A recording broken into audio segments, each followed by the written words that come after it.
As a kid, I was generally skeptical that my parents knew what they were talking about. It wasn't until I had moved out on my own during college that I understood that they often had good reasons for what they told me. The first inkling I had that they kind of knew what they were talking about was something that happened when I was 4. My parents planted strawberries in our backyard.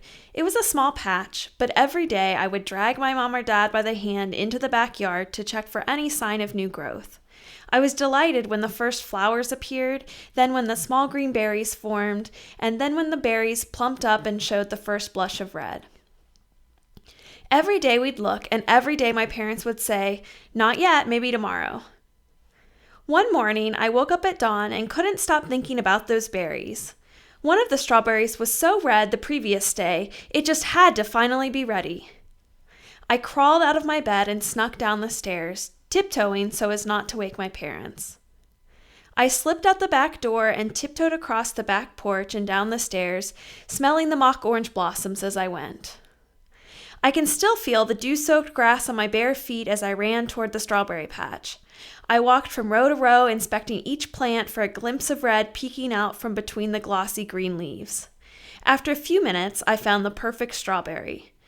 It was big and glossy and gorgeously red. I picked it and started to move it into my mouth, anticipating that first taste of delicious, sugary goodness. Right before I took a bite, I noticed that the berry was still green underneath. I was devastated. I rushed back to the house, onto the porch stairs, through the kitchen, and up the stairs to my parents' bedroom, feeling like someone had punched me in the stomach. I stormed into their bedroom, waking them with my sniffling tears.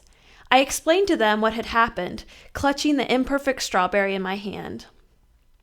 Much more worried about their 4-year-old wandering around outside than the half-green strawberry, my parents cautioned me that I should never, ever go outside the house when they were still sleeping.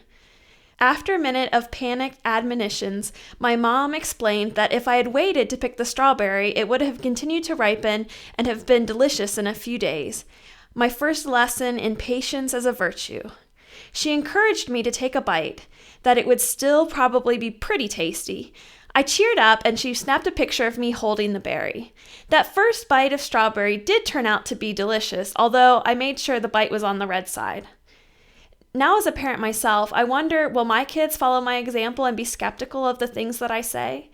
Probably so, but as a librarian, I can't help but appreciate the critical thinking skills involved when one of my kids gives me a skeptical look and says, "Mom, are you sure?"